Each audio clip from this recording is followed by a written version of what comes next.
35 USC Frequency Charts. The 35 USC Frequency Charts show a ranking estimate for the most likely to be tested laws. We get these estimates based on current client feedback from our exit surveys. The key uses a 5-star ranking system. Here in this screen capture, you can see the 1-star 35 USC laws. Clicking on the links will take you to the USPTO website where you can read the full law. These charts should only be used as one of many resources for preparing for the exam.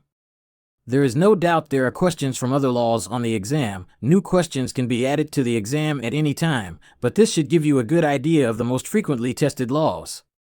Make sure you take advantage of this tool by spending a little extra time learning the most likely to be tested laws. That's it for this walkthrough. Be sure to like and subscribe to this YouTube channel while you're here. Then check out the tools and programs we offer on patenteducationseries.com.